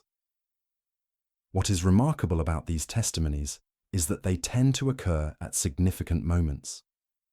Someone is going through a crisis and suddenly perceives the scent of roses. Someone is mourning the loss of a loved one and the perfume of violets fills the room. Someone is praying, asking for a sign that their prayers are being heard, and the scent of incense appears as an answer. The perfume seems to function as a message, as a form of communication, as a way for Padre Pio to say, "I am here, I have heard you, you are not alone." There are documented cases that defy all natural explanation. A man in the United States, who had never heard of Padre Pio, noticed an intense rose scent in his office one day. The aroma was so strong and inexplicable that he asked his co-workers if anyone had brought flowers or used perfume, but no one knew what he was talking about. No one else could smell anything. Intrigued, the man began to investigate and discovered that the rose scent was associated with an Italian saint he had never heard of. Padre Pio. That chance encounter with the perfume changed his life and led him to a profound conversion he had never sought. A woman in Spain was on the verge of making a terrible decision. She had reached the limit of her endurance, exhausted by seemingly insurmountable problems, and had decided to end it all. She was alone in her apartment, at the darkest moment of her life, when suddenly the room was filled with an inexplicable floral scent. She had no flowers. She hadn't worn perfume. The windows were closed. The aroma was so beautiful, so unexpected, so completely out of place, that it pulled her from her trance-like state. She felt, though she couldn't explain why, that someone was with her, that someone was watching over her, that she wasn't as alone as she thought. She didn't make the terrible decision that night, and days later, when she told a Catholic friend about the experience, the friend showed her a picture of Padre Pio and told her about his perfume. The woman then knew who had visited her in her darkest hour. Father Pio himself explained the perfume in different ways on different occasions. Sometimes he attributed it directly to God, saying it was a grace beyond his control. Other times he suggested the perfume was a sign of the presence of angels or souls in purgatory. On one occasion, with his characteristic rustic humor, he said, "It's the only way I can travel without paying for a ticket." But beyond his explanations, the phenomenon was real, verifiable, experienced by thousands of people whose only common denominator was their connection, conscious or unconscious, with the saint of Pietrelcina. The scientists who tried to analyze the perfume were as baffled as the doctors who examined her stigmata. Samples were taken of the blood from her wounds, from the bandages that covered them, from the objects she touched. Chemical analyses revealed no known substance that could explain the scent. There were no essential oils, no identifiable floral compounds, nothing that science could point to as the cause of the perfume. And yet, the perfume was there, undeniable, perceived by people of unimpeachable credibility, documented in medical reports and sworn testimony. And here, I want to speak to you directly, because I believe that tonight, while you listen to these words, something may happen. The fragrance of Padre Pio is not limited by time or space. People perceived it while he was alive, and people continue to perceive it now that he is in heaven. It was perceived by people who knew him personally, and it is perceived by people who had never heard of him until the fragrance reached them. It is one of the most common, accessible, and gentle ways in which Padre Pio makes his presence felt by those who need him. Tonight, as your mind quiets and your body relaxes, I invite you to be attentive, not with anxiety, not with tense expectation, but with gentle openness. If at any moment you perceive something different in the air, an inexplicable aroma, a fragrance that comes from no visible source, don't dismiss it as your imagination. Don't ignore it as coincidence. Consider the possibility that it is exactly what it seems, a sign that you are not alone, a message that your prayers are being heard, a caress from heaven. The fragrance of Padre Pio has reached hospitals and prisons, mansions and shacks, churches and bars, cloistered monasteries and bachelor pads. Anywhere a soul needs comfort. It has reached devout believers and staunch atheists, saints and sinners, those actively seeking him, and those who had never even heard his name. If it can reach all those places and all those people, it can certainly reach you. Perhaps the perfume won't arrive tonight. Perhaps it will arrive tomorrow, or next week, or years from now, at a time you cannot foresee. Or perhaps it will never be perceptible to your physical senses, but will arrive in other ways, as an inexplicable peace descending upon your heart, as an answer to a prayer you had given up hope of, as a providential encounter that changes the course of your life. Padre Pio has many ways of making himself present. Perfume is just one of them. The important thing is not to seek extraordinary signs, but to be open to God's presence in all its forms, ordinary and extraordinary. Padre Pio never wanted people to seek him. He wanted them to seek Christ. But he knew that sometimes, to reach Christ, people need intermediaries. They need saints to take their hand and guide them. They need signs to awaken their dormant faith, and he was willing to be that intermediary, that outstretched hand, that fragrant sign in the darkness. Tonight, the scent of Padre Pio is a possibility that hangs in the air. But more than the scent, what truly matters is the presence it represents, the presence of a saint who loves you, who intercedes for you, who knows your struggles and your tears, who does not abandon you in your darkest nights. That presence is here, whether you perceive it or not. That presence accompanies you, whether you know it or not. That presence is real, even if your senses cannot grasp it. Rest in that certainty. Breathe deeply and let go. The scent of heaven surrounds you, visible or invisible, perceptible or imperceptible.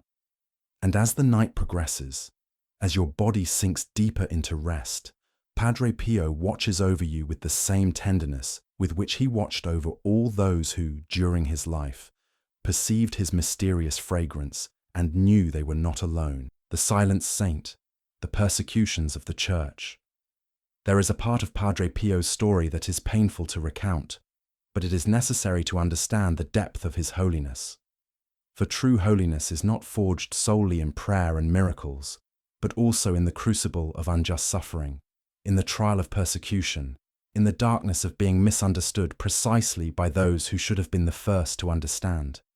And Padre Pio knew that darkness as few saints have. From the moment the stigmata appeared on his body, Padre Pio became a subject of controversy within the Catholic Church.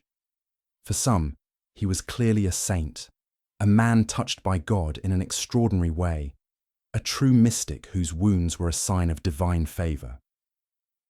But for others, especially certain sectors of the church hierarchy at the time, he was a threat, an uncomfortable phenomenon that had to be investigated, controlled, and if possible, silenced. The first official investigations began just a few years after the appearance of the stigmata.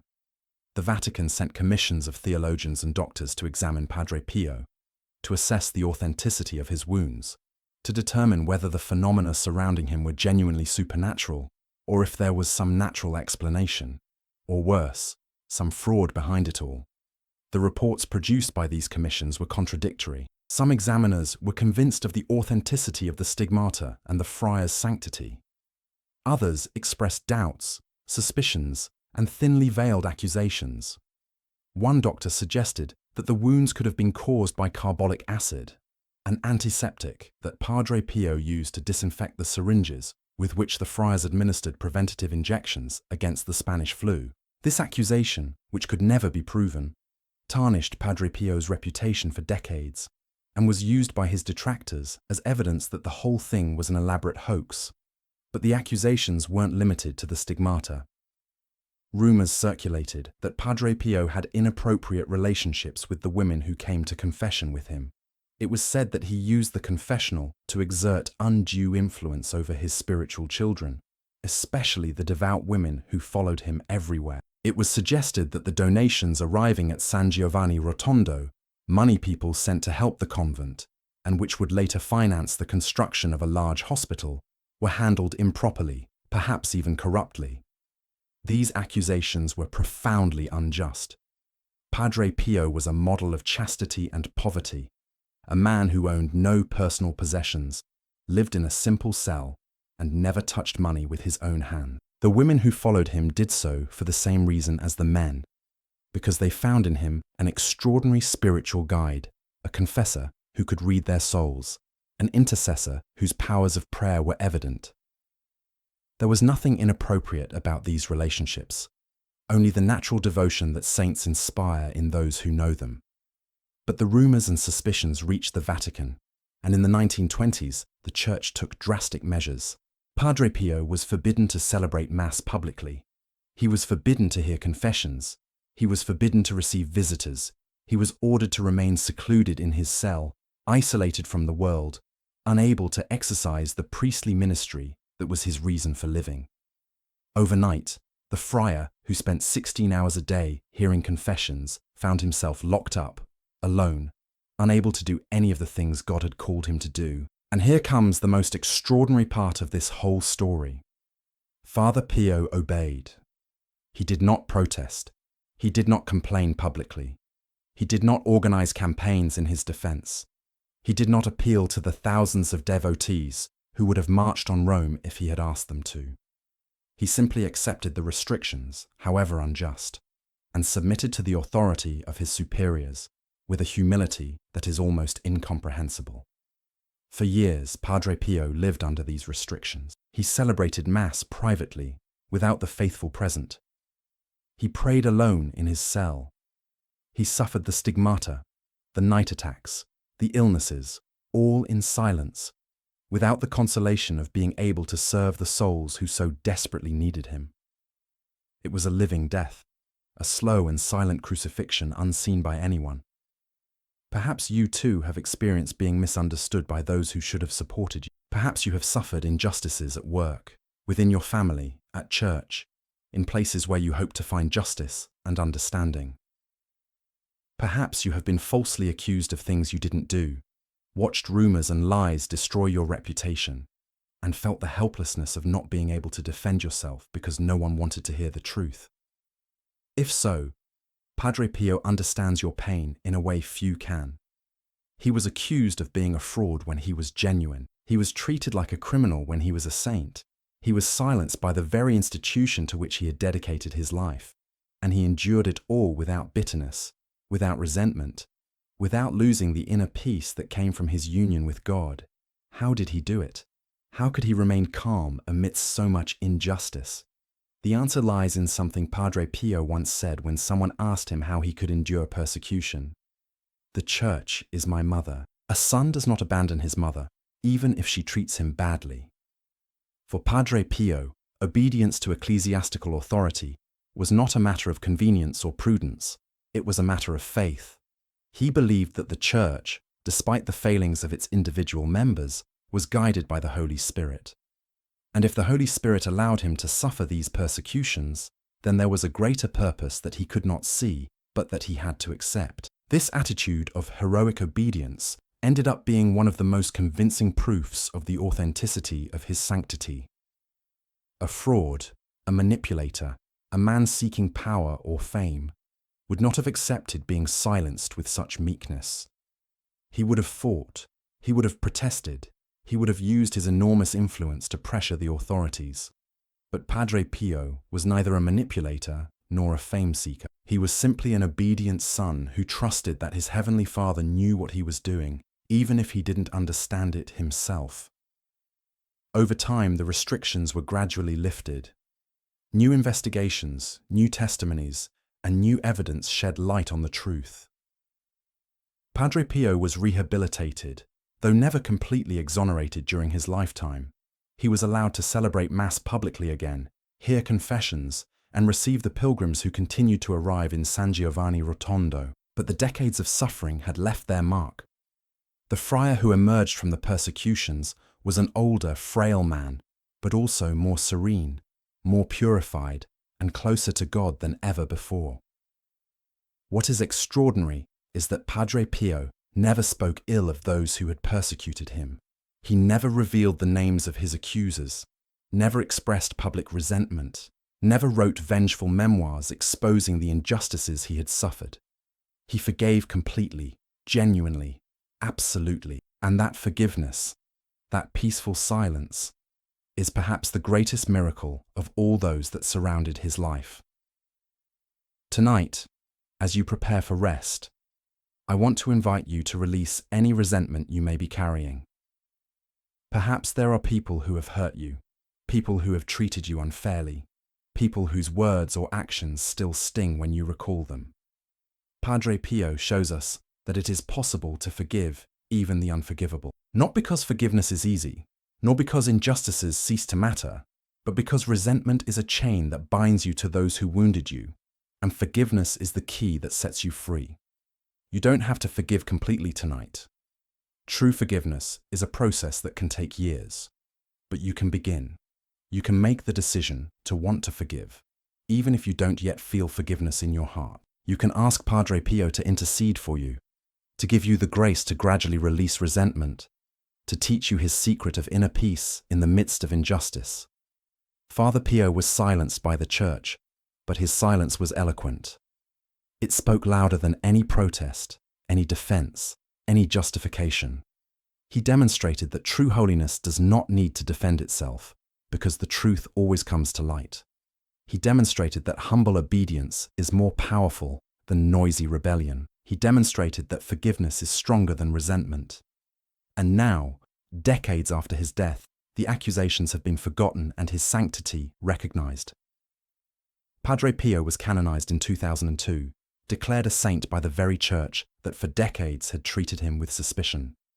His accusers have faded into obscurity, but his name is known and loved throughout the world.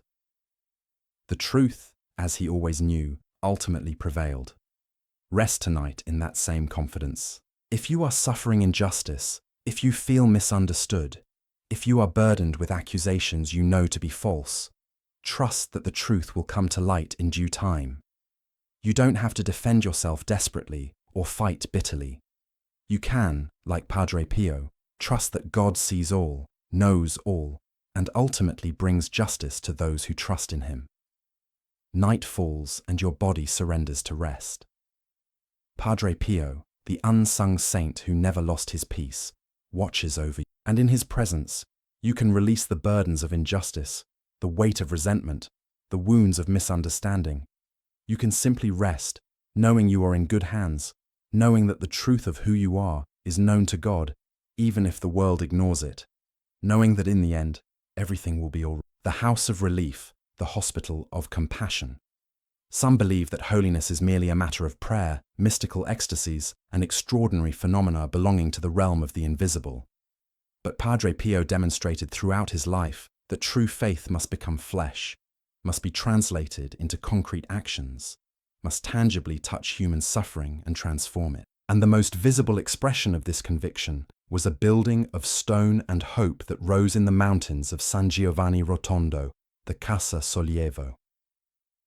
Of the Sofferenza, the house for the relief of suffering. The idea of building a hospital had been born in Padre Pio's heart many years before the first stone was laid.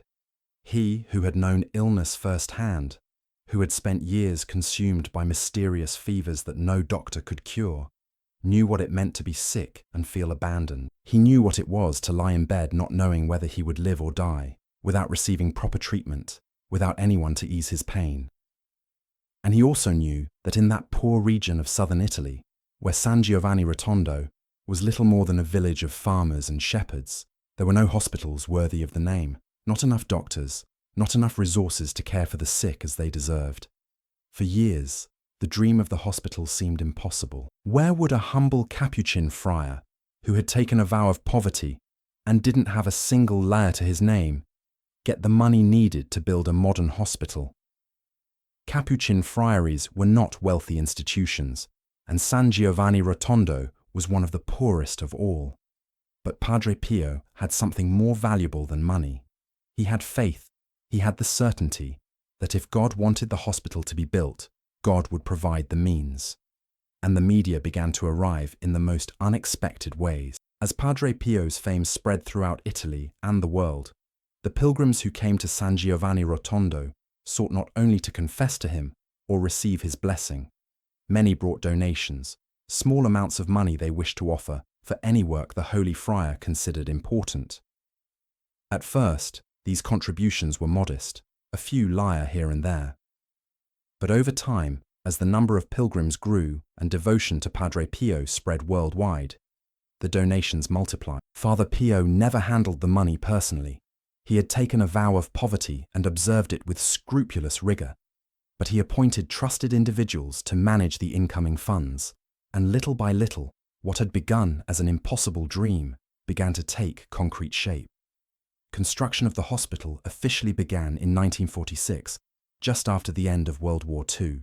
Italy was devastated by the conflict, its cities bombed, its economy in ruins, and millions displaced and starving. It seemed the worst possible time to undertake such an ambitious construction project. But Padre Pio saw in that very devastation the most urgent reason to press on. The war had left countless wounded, maimed, and sick. The need for medical care had never been greater. The hospital could not wait. During the following years, construction progressed slowly, but with unwavering determination. The obstacles were enormous: material shortages, logistical difficulties in transporting supplies to the mountain village, bureaucratic hurdles, and opposition from those who didn't believe in the project. But every time an obstacle seemed insurmountable, something happened to remove it. An unexpected donation arrived just when it was needed. A bureaucratic problem was mysteriously resolved. A scarce material suddenly appeared. It was as if an invisible hand were guiding the entire process, removing stones from the path, opening doors that seemed forever closed. On May 5, 1956, the Sollievo House of the Sofferenza was officially inaugurated. It was a modern building, equipped with the most advanced medical technology of the time, with capacity for hundreds of patients, and staffed by professional doctors and nurses who had been selected not only for their technical expertise, but also for their human compassion. Father Pio had insisted from the beginning that the hospital would not simply be a place where diseases were treated, but a place where people were cared for. Every patient was to be treated with dignity, respect, and love, regardless of their economic or social status, and regardless of whether they could pay for the services received. On the day of the inauguration, Padre Pio was present, though his frail health barely allowed him to stand. He gazed at the completed building with tears in his eyes, tears of gratitude, of wonder, of profound joy. What had been an impossible dream was now a reality of stone and glass, a reality that would save thousands of lives in the years to come, a reality that would continue to grow and expand long after his death. In his inaugural address, Father Pio spoke words that reveal the spirit in which he had conceived the entire project. This hospital is a seedbed of faith and a temple of prayer. Here, science and faith work together to heal the whole person, body and soul. May every sick person who crosses these doors find not only medicine for their body, but also comfort for their spirit. This holistic vision of the human being was at the heart of everything Padre Pio did. He knew that physical and spiritual suffering are intimately connected, that a person cannot truly be healed if only their body is cared for while their soul remains ill. That is why he insisted that the hospital have a chapel, that patients have access to priests and the sacraments, and that medical care be infused with a spiritual dimension that science alone cannot provide. Sollievo House of the Sofferenza is still operating today, more than 60 years after the death of Padre It has expanded enormously since those early days, becoming one of the most important medical centers in southern Italy, with thousands of employees, hundreds of beds, and departments specializing in virtually every branch of medicine. It has treated millions of patients over the decades, saved countless lives, and alleviated untold suffering. And it all began with the dream of a sick friar who believed that faith should be translated into works of love. And here I want to pause to reflect with you on what this means for your own life. Perhaps you too have dreams that seem impossible. Perhaps there's something you feel deep in your heart you should do, some act of love you should undertake, some change you should make. But the obstacles seem so great that you don't even dare to begin. Lack of resources, lack of support, lack of time, lack of energy. Everything conspires to convince you that your dream is just that, a dream, something beautiful but unattainable. Tonight, Father Pio tells you that God's dreams are never impossible. They may be difficult, they may require sacrifice, they may take years to realize, but if they come from God, they will find a way. The friar who built a hospital without money teaches you that resources arrive when faith is genuine, that doors open when determination is firm, that the impossible becomes possible when God is behind the project. You don't have to build a hospital. Perhaps your dream is much more modest, reconciling with a family member, overcoming an addiction, finding meaningful work, raising your children with love, simply surviving another day when everything seems so difficult. Whatever your dream, whatever your struggle, the principle is the same. Take the first step. Even if you don't see how you'll take the second, trust that the path will unfold as you move forward. Don't wait to have all the resources before you begin, because you'll never have them all. Start with what you have, and watch how God multiplies the little you offer. Sollievo House of the Sofferenza is the visible legacy of Padre Pio, the tangible proof that his faith was not just words, but deeds.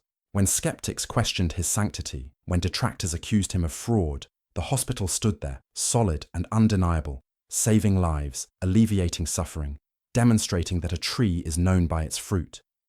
And the fruits of Padre Pio were fruits of love, fruits of compassion, fruits that continue to feed the hungry and heal the sick decades after he left this world. Tonight, as the peace of sleep settles over you, remember that faith without works is dead, but that works born of faith can move mountains.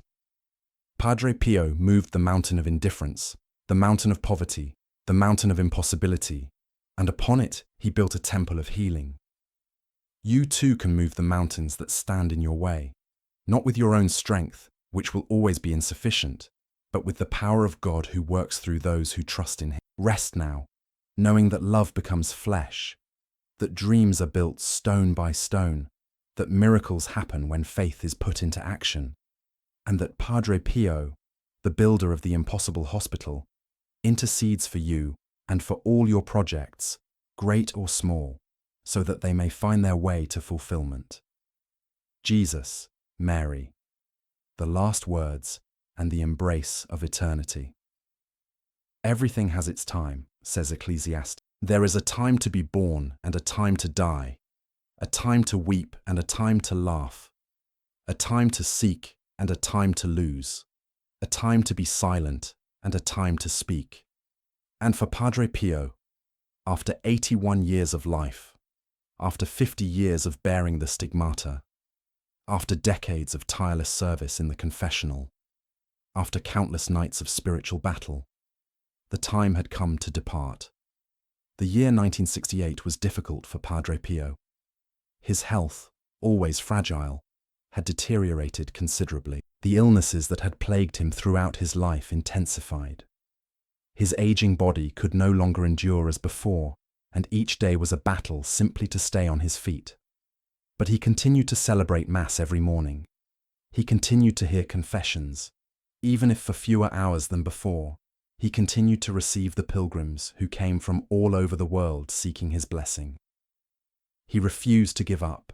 He refused to stop serving as long as he had a breath left in him. On September 20th, 1968, exactly 50 years after he received the stigmata, A special anniversary mass was celebrated in San Giovanni Rotondo. Thousands of people had come to commemorate that historic date, to give thanks for the extraordinary gift God had bestowed upon the humble friar. Padre Pio celebrated the Mass, but those near him noticed that something had changed. His movements were slower than ever. His face was pale, his voice barely audible. It was as if he were making a superhuman effort simply to stand before the altar. After Mass, Padre Pio was taken to his cell. He was exhausted, more exhausted than anyone could remember seeing him before. But there was a peace in his eyes, a serenity that transcended physical exhaustion. It was the peace of one who knows his work is done, his mission accomplished, and that he can finally rest. For the next 2 days, Padre Pio remained in his cell, too weak to celebrate Mass, too weak to receive visitors, too weak for almost anything except prayer. The friars who cared for him heard him murmur constant prayers, the rosary passing through his fingers, as it had throughout his life, the names of Jesus and Mary rising from his lips with the frequency of his breath. And then the moment arrived. In the early hours of the morning of September 23rd, 1968, Padre Pio awoke from a light sleep. He asked to have his religious vows renewed, as if he wished to confirm one last time his total dedication to God. A priest administered the last sacraments to him: confession, communion, and the anointing of the sick. Padre Pio received them all with a devotion that moved those present. Then, in a voice that was barely a whisper but that everyone could clearly hear, he uttered his last words: "Jesu, Maria." Jesus, Mary. And he closed his eyes. His breathing slowed, became softer, more imperceptible, until finally it stopped. Padre Pio had died, or rather, Padre Pio had been born into eternal life, had crossed the threshold that separates this world from the next, had finally entered the presence of the God he had loved and served throughout his earthly existence. What happened after his death was as extraordinary as what had happened during his life. When the friars prepared his body for funeral, they discovered something that astonished them. The stigmata had disappeared. The wounds that had bled for 50 years, the sores that no doctor had been able to explain or heal, were simply gone. In their place was new, smooth, unscarred skin, as if the wounds had never existed. It was as if God had wanted to show that the stigmata had been a temporary grace for earthly life. A sign no longer needed now that Padre Pio had entered into glory. The news of his death spread around the world with astonishing speed for an era without the internet or social media. Within hours, thousands of people began arriving in San Giovanni Rotondo, weeping, praying, wanting to see one last time the face of the saint they loved so much. The funeral had to be postponed for several days to allow time for all those who wished to say goodbye. It is estimated that more than 100,000 people attended the funeral ceremonies, a crowd that overflowed the small mountain town and filled the roads leading to it. And while his body lay in the church, awaiting burial, something began to happen that confirmed what Padre Pio had said during his life, that after his death he would make more noise than during it. Testimonies of graces received, miracles that occurred, and answered prayers began to multiply exponentially. People from all over the world reported inexplicable healings, sudden conversions, and solutions to impossible problems, all attributed to the intercession of Padre Pio. The fragrance that had accompanied his apparitions during his life continued to manifest itself after his death, reaching people in the most remote places as a sign of his continued presence. The canonization process began relatively early and moved with unusual speed by Vatican standards. The miracles required for beatification and canonization were verified, the investigations were completed, and in 2002, Pope John Paul II, another man who knew suffering and had borne his own crosses, declared Padre Pio of Pietrelcina a saint. Saint Inanci. Peter's Square was filled that day with an immense crowd that had come from all corners of the world to celebrate what they already knew in their hearts, that the friar with the stigmata, the tireless confessor, the warrior of the nights, was now officially recognized for what he had always been, a saint. And tonight, as you listen to these words in the stillness of your room, that saint is with you. Not as a distant historical figure, not as a figure in stained glass or pious images, but as a real, living, active presence, interceding for you at this very moment. Father Pio, who died pronouncing the names of Jesus and Mary, now stands before the throne of God, and from there he looks with love upon every soul that calls upon his help, every heart that seeks his protection, every person who, like you tonight, needs to rest in peace. Father Pio's last words were Jesu, Maria, Jesus and Mary, the two names that had been his refuge throughout his life, his strength in the nights of struggle, his comfort in the years of persecution, his joy in the service of the confessional. He uttered no elaborate words, left no lengthy will, and gave no farewell speech. He simply said the names of those he loved, and with those names on his lips, he crossed the threshold into eternity. There is a profound lesson in that simplicity. At the end of life, what matters is not the possessions we have accumulated, nor the achievements we have attained, nor the eloquent words we can utter. What matters is love. What matters is being able to say, with sincerity and peace, the names of those we have loved and who have loved us. For Padre Pio, those names were Jesus and Mary. For you, perhaps they are other names. The names of your loved ones, your parents, your children, your husband or wife, the friends who have walked with you through life. And above all those human names, the name of God, the name of infinite love that sustains all that exists. Tonight, as sleep comes to you, I want to invite you to do something very simple.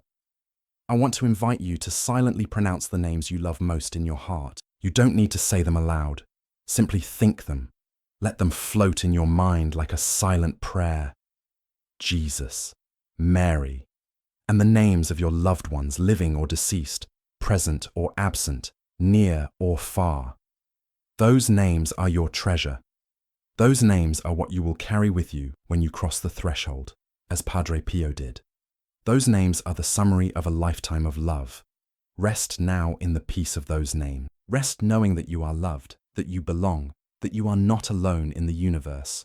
Rest feeling the presence of Padre Pio watching over you, the presence of Jesus sustaining you, the presence of Mary enfolding you like a mother enfolds her young child. The night moves toward dawn, but you don't have to worry about tomorrow. This moment, this now, this calm breath, this is enough. Padre Pio watched over you as you listened to his story, and he will continue to watch over you as you sleep, and he will be there when you wake up, and he will accompany you throughout the day to come, and all the days that will follow. Because that's what saints do. That's what love does. It stays, it protects, it accompanies, always. Now, let me take you to the close of this night, to the final moment of peace before sleep completely envelops you. Close your eyes, if you haven't already. Feel the weight of your body on the bed, the softness of the sheets, the temperature of the air in your room. Feel how with each breath, the tension leaves your muscles, starting at your forehead, moving down to your eyes, cheeks, jaw, and neck. Feel your shoulders drop, freed from the weight they've carried throughout the day. Feel your chest expand with each inhale and relax with each exhale, a calm, natural, effortless rhythm. Tonight you have walked through the life of a saint. You have met the boy who saw angels in Pietrelcina. You have accompanied the sick young man who struggled to survive. You have witnessed the terrible and glorious moment of the stigmata. You have heard the echoes of the nightly battles. You have sat in the confessional alongside the thousands of souls seeking forgiveness. You have travelled to distant places where Padre Pio appeared without ever leaving his convent. You have smelled the fragrance of roses and violets. You have known the persecutions and the heroic silence. You have seen a hospital rise from dust and hope, and you have heard the last words, Jesu, Maria, that sealed a life of love. All of that is with you now, not as information you must remember, but as a presence that accompanies you. Padre Pio has entered your night, taken his place beside your bed, and spread the mantle of his protection over you. You have nothing to fear. You have nothing to resolve. You have nothing to do except let go, release, and rest. If worries have been lingering with you until this moment, imagine placing them in the stigmatized hands of Padre Pio. He knows how to bear suffering. He has done so his entire life. He can hold your burdens while you rest. Tomorrow you can take them up again if necessary, but tonight, let them go. Tonight, they do not belong to you. If fears lurk in the shadows of your mind, remember that Padre Pio conquered far more terrible fears. The demons that attacked him were real, not imaginary, and he vanquished them every night for decades. The same power that sustained him sustains you. The same light that dispelled his darkness dispels yours. You are not helpless. You are not alone. An army of angels and saints surrounds you, and at their head tonight is the friar of Pietrelcina, with his dark gloves and his gaze of infinite love. If there is pain in your body or soul, offer it up. Offer it up as Padre Pio offered his, not because pain is good in itself, but because in God's hands it can be transformed into something precious.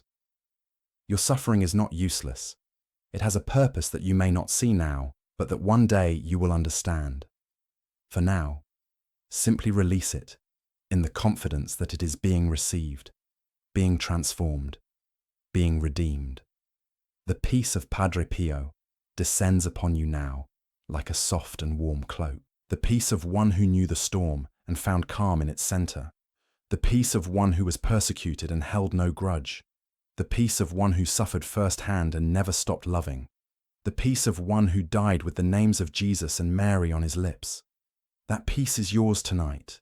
Receive it, breathe it in, rest on it, and may the Lord give you peace. Amen. This has been Saints to Sleep By. Come back soon for more stories of saints to keep you company at night. Until then, may the peace of Christ dwell in your heart. Rest well.